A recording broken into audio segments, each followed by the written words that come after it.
Good morning, madam. Good morning. Please take a seat. Thank you.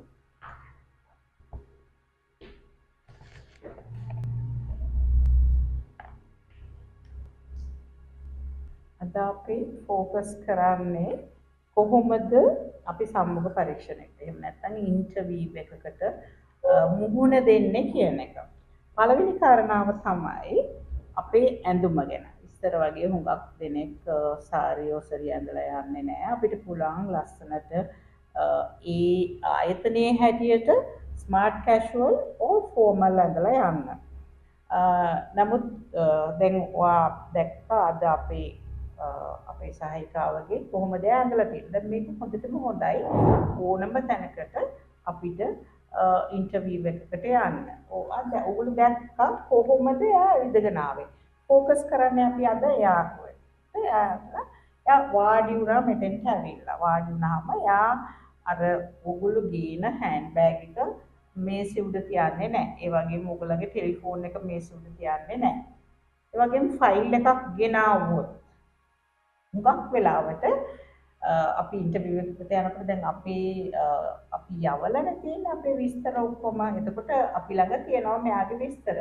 අපි originals අරගෙන එන්න කිව්වොත් විතරයි අපි අරගෙන යන්න ඕනේ. නමුත් කෝකට කියලා ගෙනියනවනේ.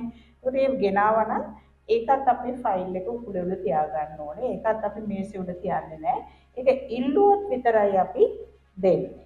ඔන්න ඔය ටික තමයි වැදගත් වෙන්නේ. ඒ කියන්නේ තමන් අඳින පළඳින විදිහ, ඒවා ගැළපෙනවට අඳින විදිහ සහ පිරිසිදු අඳින එක. ඒ වගේම පොඩි මේකප් එකක් දාලා අපි යන තැනට ගැළපෙන විදිහට පොඩි මේකප් එකක් දාලා විශේෂයෙන්ම කියන්න දෙයක් තියෙනවා.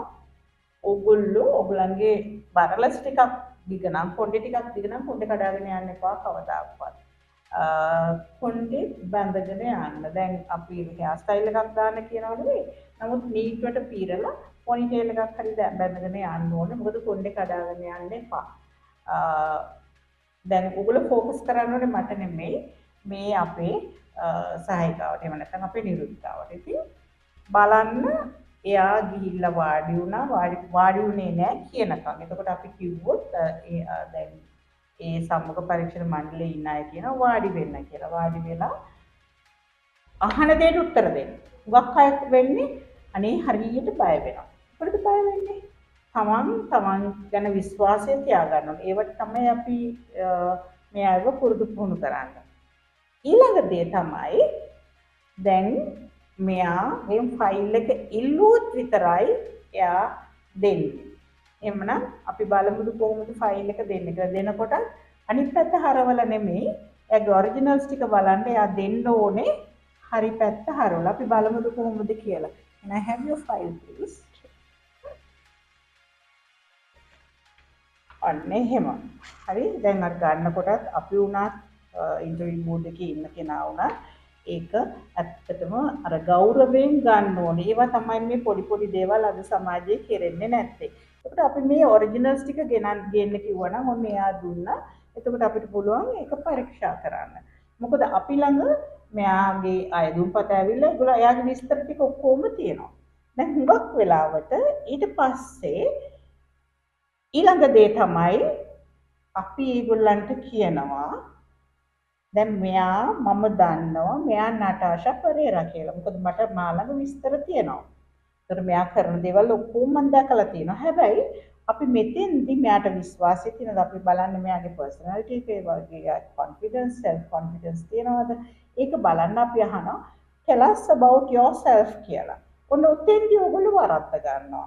දැන් ඔයා හපෝ කියන්න ඕනේ ආම් නටාෂා පෙරේරා 19 years old නෑ.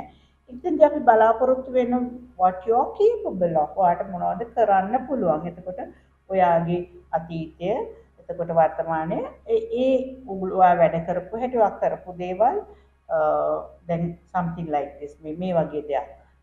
I'm a good team player. I can work under stress. I have worked with this company. අන්න එහෙම අපි කියනවා. හුඟක් දේවල් අපේ භාෂාව ඉංග්‍රීසි භාෂාවෙන්නේ මේ ඉන්ටර්විව් එකක් කියන්නේ. ඒකට පොඩ්ඩක් පුරුදු පුහුණු වෙන්න ඕනේ.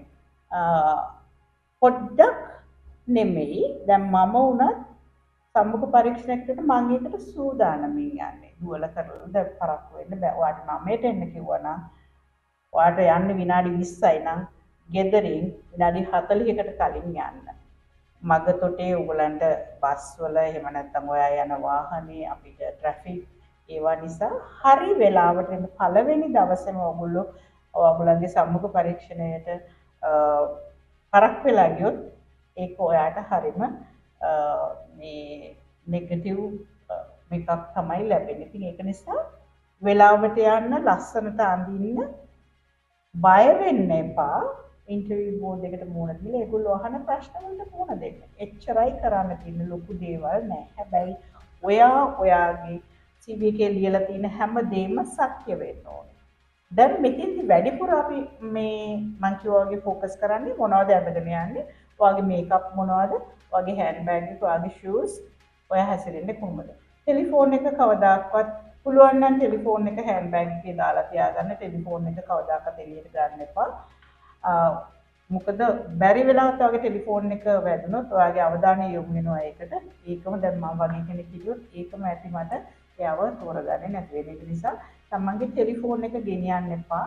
ගෙනියනවා නම් ඔෆ් කරලා හෑන්ඩ් බෑග් එකේ දාගන්න. ඔන්න ඔය දේවල් ගැන තමයි ඕගොල්ලෝ දැන් හුඟ දෙනෙක් කියලා තිබ්බ දෙයක් තමයි මේක හරියට ළමයින්ට කියලා දෙන්න කියලා. ඉතින් ඕක හරියට කියලා දෙන්න හරියට ළමයි අහගන්න ඕනේ. අද කාලේ ළමයි හිතාගෙන ඉන්නේ ඉන්ටර්විව් එකකට අපි මෙහෙම යනවා අපිව තේරුණුත් එක්කයි අපි ක්වොලිෆයිඩ් නේ එහෙම නෑ.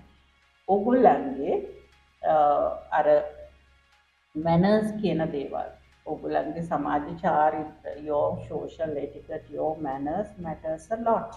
ඒකින්ද දැන් මේ වගේ කෙනෙක් ආව බොහොම ප්‍රසන්නව අනිත් අයට hina වෙලා අහන ප්‍රශ්න වලට විතරක් උත්තර දෙන්න. එච්චරමයි. දැන් හුඟක් අය ඔතනදි පැටලිලි සහගත වෙන්නේ ඕනවට වඩා තමන් ගැන කියන්න යන්න අහපු ඒවාට උත්තර දෙන්න. එච්චරයි. මම හිතනවා ඔයගලන්ට අද යමක් මෙදින් ඉගෙන ගන්න ඇති කියලා. Thank you very much. Thank you.